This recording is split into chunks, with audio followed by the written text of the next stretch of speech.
come up with r squared, and that's because r squared has a much more definable, interpretable meaning, okay? What it means is r squared tells us the percent of the variation in y that can be accounted for by x, okay? In our model, the percentage of the variation in the game score that can be accounted for, explained by, okay, how many times you've played the game. So specifically for our model, we can explain 73%, that 0.731, okay, we can explain 73% of the variation in your game score by knowing how many times you played, okay, or this person. Okay, so that's the 73%. That's what the point. It's much more meaningful explanation. That's why we use r squareds, okay, because they have that. So that's just the correlation multiple r squared, okay, and that r squared is this percentage. So in ours, the 73% of the game score can be explained by how many times the person's played the game. There's still 27% we're not explaining, right?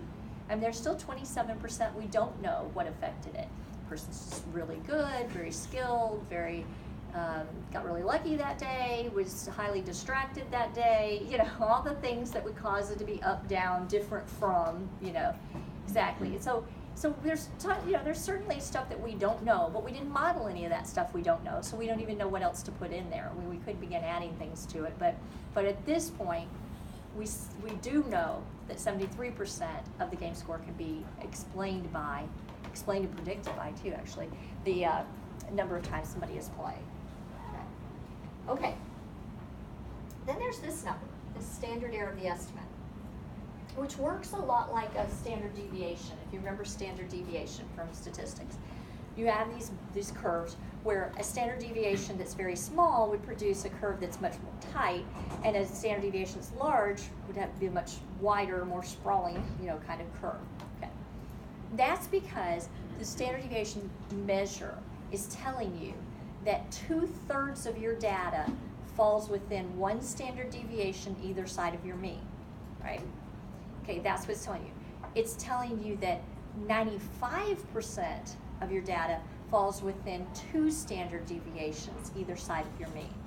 And we use that 95% interval a lot. It's a real conventional interval to use. Roughly 2/3 of your data falls within. So this standard error of the estimate acts a lot like standard deviation. And just remember this number, and we'll come back to it later, but it's roughly 12,000. Okay, it's pretty close to 12,000. Okay. All right, we're going to use that in a few minutes when we do a prediction thing, but we'll come back.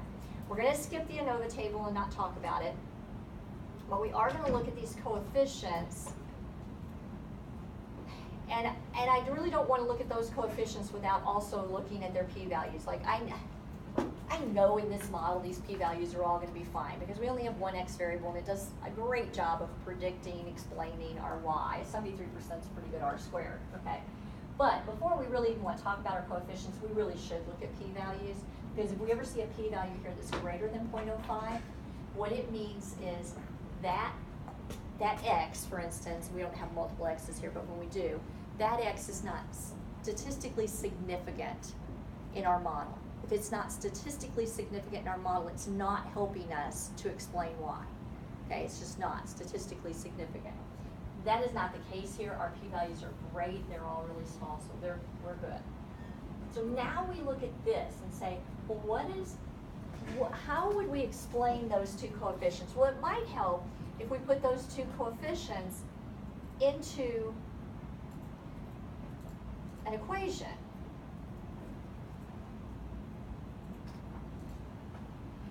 Okay.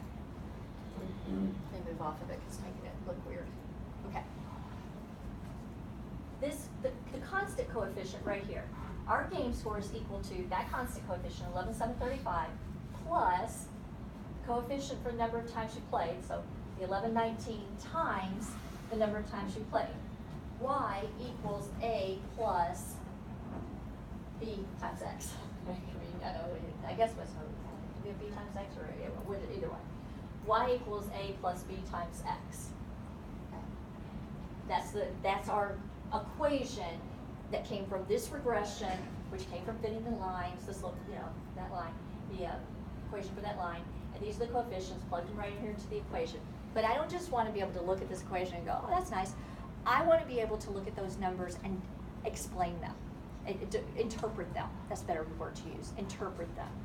What is that 11,735 telling me in the context of this video game example? Which in the context of this video example is what? Score somebody gets when they have never played the game. Right. So it's basically like this base starting score that you would expect somebody to start at. You really have to loosely define this, and here's why.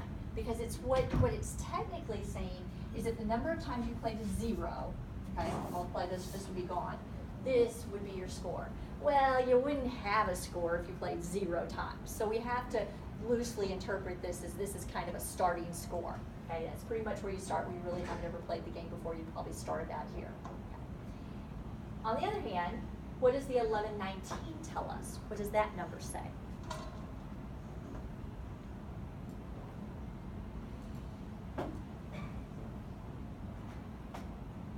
That's 11. For every unit increase in the number of times playing a video game, the Y increases by 1.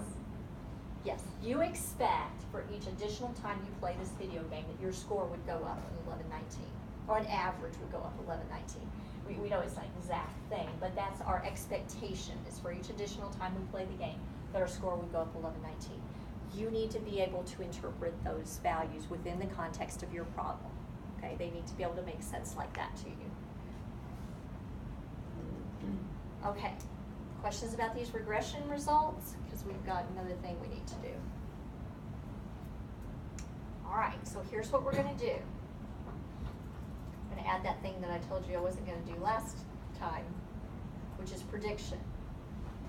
Because I didn't do this first, I hate the way StatTools does this.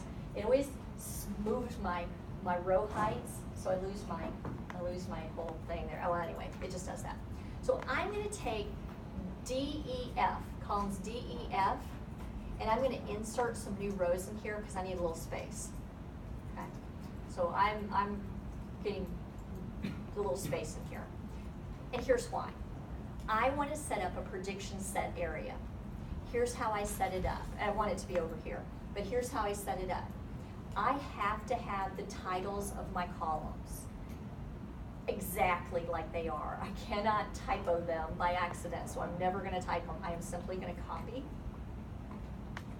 and paste them over here because I'm not brave enough to type and think that I wouldn't have a typo somewhere in spaces or everything else. Okay, so I am going to copy them.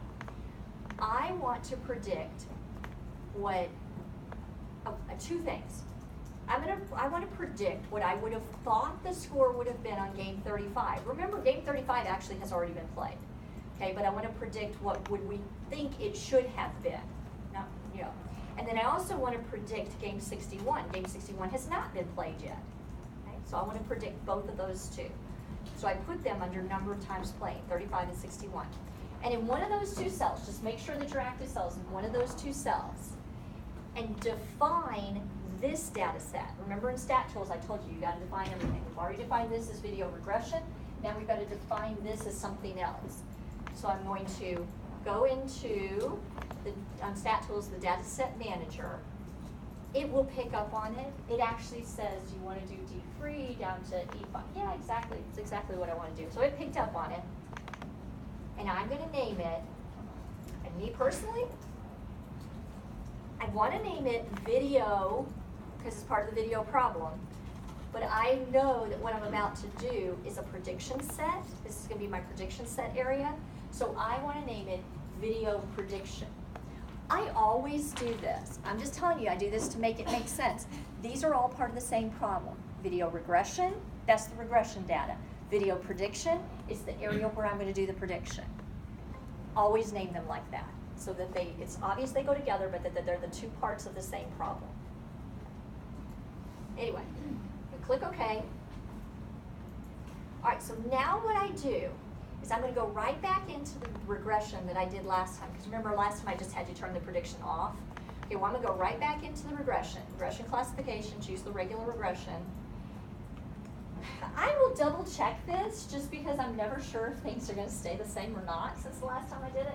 So I'm going to make sure that this is still on video regression. Do not change that one to prediction. Video regression. Because I'm running the regression on this data with independent variable number of times playing, dependent variable game score. Okay.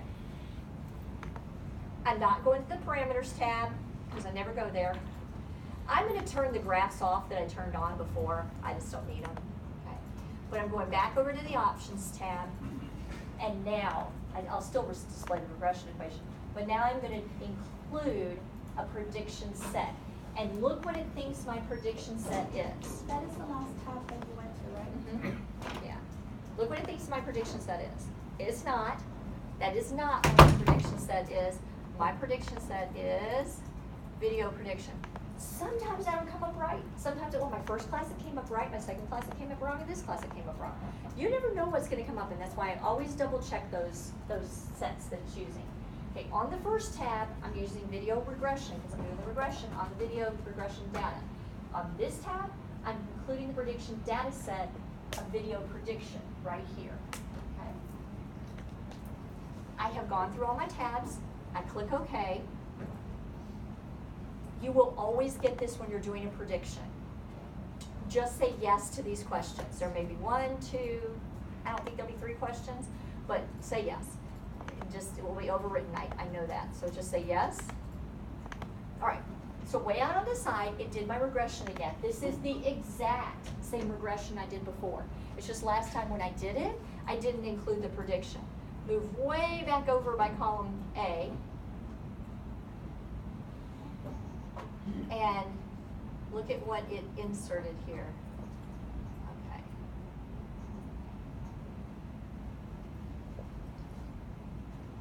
We are only going to pay attention to these. Totally ignore those 2. They don't even have them in the book. Okay. At the 35th game, I would predict that the score would be 51,000-ish. Okay. On the 61st game, I would predict that the score would be about 80,000. Remember the standard error of the estimate that I told you that was roughly 12,000? 2 standard errors is about 24,000, right? Okay. Look at these 2 numbers. Roughly 24,000 down, roughly 24,000 up from my roughly 51,000. Okay. So there's more to that. I mean, there's my range going about 24,000 this way, 24,000 way. That's my prediction interval. Okay. But now there are questions like, when we really played the 35th game, this person's score was 38,457. Okay. We predicted should have been more like 51,000. Is this weird? Is that 38,000 something a weird score? Why is it not weird? Because it falls within your confidence interval. Because it's in my prediction interval. Okay? It's in my interval. There's nothing weird about it. Had that score been 112,000, okay, yes, that would have been very weird. It would have been a very lucky day, for playing that game. But it's not. It's within the interval, so there's nothing weird about it. Same thing here. This game hasn't been played, but if when it is eventually played, if the person gets 42,000, is that weird? Yeah, absolutely, because 95%, we should be within these. If they don't get 80, that wouldn't be weird at all, because how often do you really ever hit your prediction exactly? But if it's anywhere in here, then I'm fine with it. If it's 60,000, if it's 90,000, it's okay.